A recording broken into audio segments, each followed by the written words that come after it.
तो क्या ऐसे में हम लोग देखेंगे कि अब विधानसभा में कमल यादव भी प्रत्याशी रहेंगे कि नहीं रहेंगे इस बार? ये तो पार्टी ने फैसला लेना है कि कौन प्रत्याशी रहेगा कौन नहीं रहेगा। हाँ, अपनी तैयारी करना चुनाव की सबका अधिकार है। जो राजनीति करता है वो चुनाव की भी मंशा रखता है और मैं भी उनमें से एक हूँ। और निश्चित रूप से पार्टी मुझे अगर बादशाहपुर से चुनाव बनाएगी तो मैं चुनाव क्योंकि हमने इस लोकसभा चुनाव के दौरान में देखा, आप जहां-जहां गए, आपके पास जन नमस्कार साथियों, मैं हूं पंकज पांडे और आप देख रहे हैं गेटिंग सच न्यूज। अभी हम लोग भारतीय जनता पार्टी गुरु कमल के ऑफिस में आए हैं गुरुग्राम में। और हमारे साथ मौजूद हैं कमल यादव जी, भारतीय जनता पार्टी के जिला अध्यक्ष, जो किसी परिचय परिचय के मोहताज नहीं है पूरे गुरुग्राम, पूरे हरियाणा में। और आज हम लोग इनको जीत की ढेर सारी शुभकामनाएं देने के लिए आए हैं, क्योंकि हमने पूरे चुनाव प्रचार के दौरान देखा, राव इंद्रजीत सिंह साहब जो भारतीय जनता पार्टी से प्रत्याशी थे, पहले भी रहे, राज्य सरकार में मंत्री रहे, इस बार भी उन्हें पार्टी ने मंत्री बनाया राज्य सरकार में। लेकिन उनसे कई गुना ज्यादा मेहनत हमने कमल यादव को करते हुए देखा ग्राउंड लेवल पे। तो आइए एक बार बातचीत करते हैं। भाई साहब नमस्कार।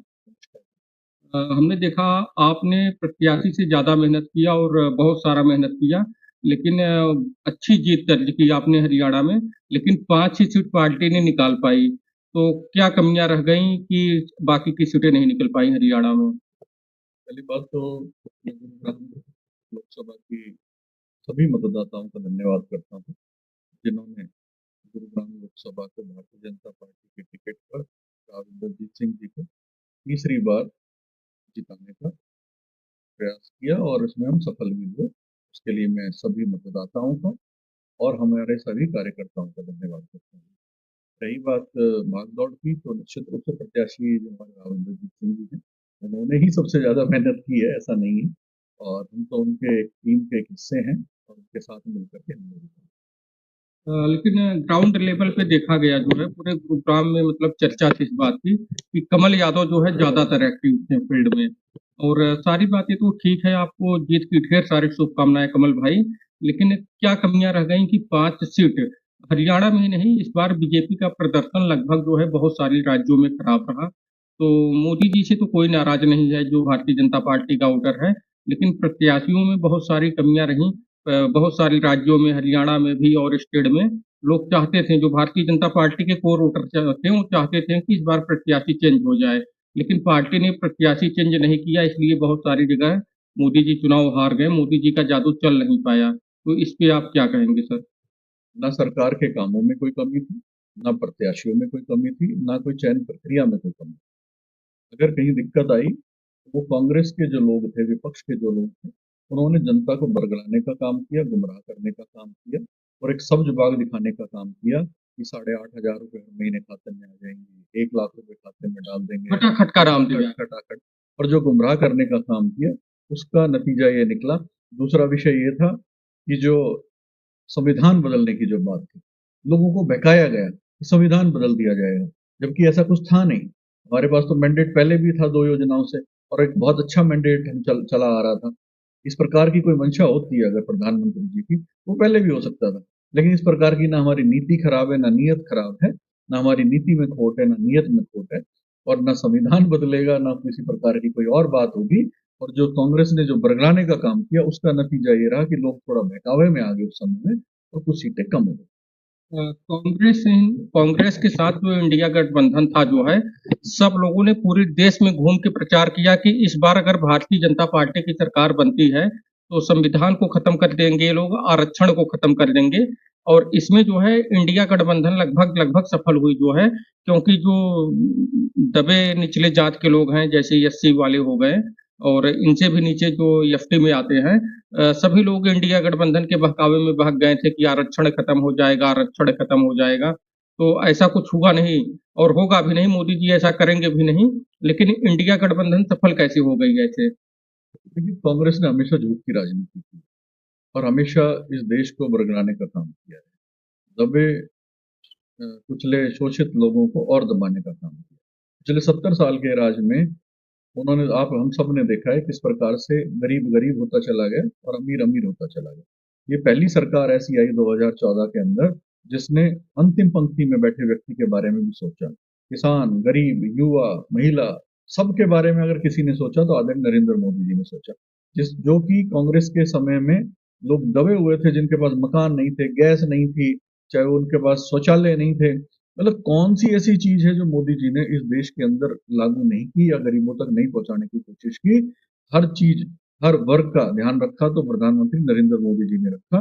और पिछले 70 साल के जो कलंक को, जो दंश को जनता झेल रही थी, उससे निकाल करके एक अच्छी लाइफस्टाइल देने का काम किया तो मोदी सरकार ने। राज बब्बर साहब का एक इतिहास है कि जहां से चुनाव लड़ते हैं, चाहे विधानसभा का लड़ ले, चाहे लोकसभा का, अगर जिस सीट से एक बार चुनाव लड़ा दोबारा से वहां नहीं लड़ते हैं। लेकिन अब इन्होंने गुरुग्राम में डेरा बना दिया है कि अब हमें यहीं रहना है, हमारा घर यहीं है, हम यहीं से चुनाव लड़ेंगे।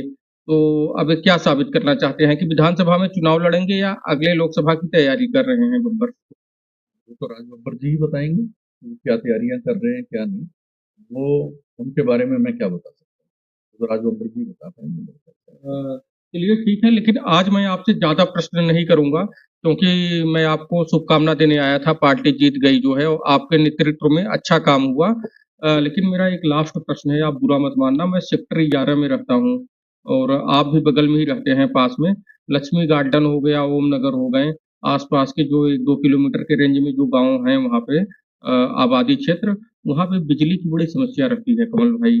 रात हो या दिन हो, अगर दिन भर बंदा ऑफिस में है, रात में आया, उसे 5-6 घंटे की आराम चाहिए, उसमें बिजली बहुत गायब हो जाती है। तो आपसे इतना निवेदन है कि ज़रा इस पे बिजली विभाग वालों को बोलिए कि थोड़ा लाइट की व्यवस्था जो है रात में दुरुस्त रखें पूरे गुड़गाँव में।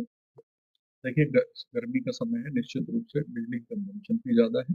और मैं मानता हूँ छोटी-मोटी दिक्कतें कहीं शहर के अंदर थी, उनको दुरुस्त करने का काम हमने किया है और अभी भी हम उस प्रोसेस में लगे हुए हैं।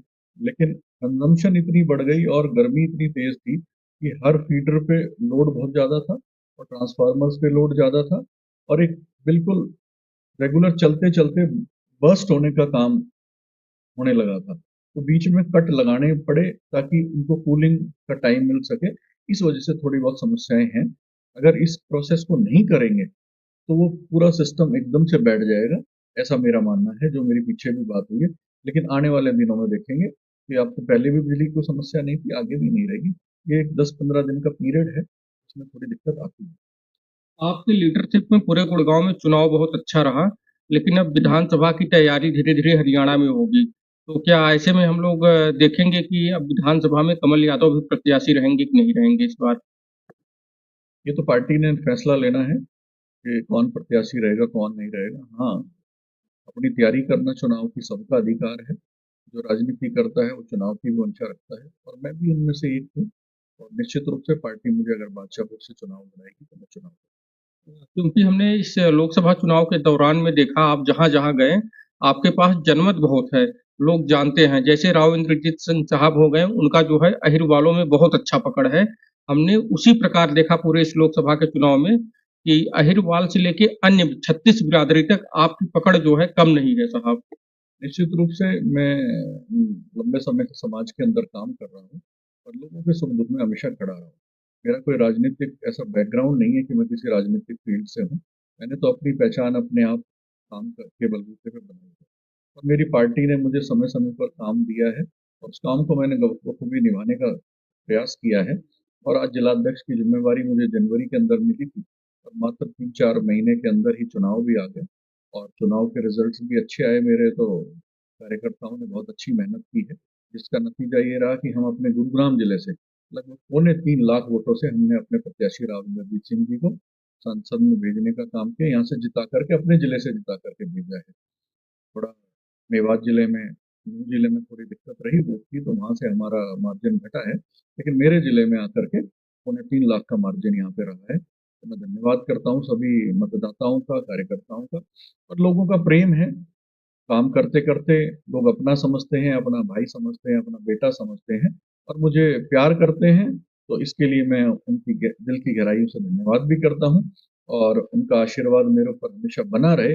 इसी प्रकार से आगे बढ़ाते रहें, पब्लिक बढ़ाती है, जनता बढ़ाती है और जनता की आवाज़ सबसे बड़ी आवाज़ होती है। तो आज वो जनता की आवाज़ जो है, वो ईश्वर की कृपा से वो मेरे पक्ष में है। तो उसके लिए भी मैं धन्यवाद करता हूँ। जनता पसंद करती है, मेरे कामों को पसंद करती है, मेरे व्यवहार को पसंद करती है, इसके लिए भी मैं उनका एक लास्ट प्रश्न आपसे और ले लेता हूँ। आप एक भीम आर्मी के जो है आजाद समाज पार्टी के राष्ट्रीय अध्यक्ष हैं चंद्रशेखर आजाद।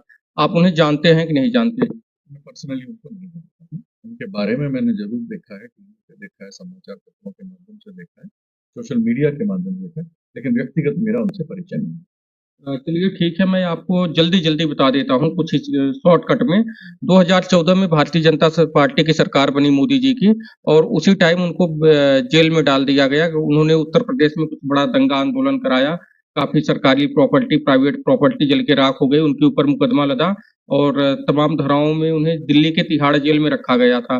बाद में पॉलिटिकल राजनीति, वोट बैंक के चक्कर में भाजपा सरकार ने उनको छुड़वा दिया।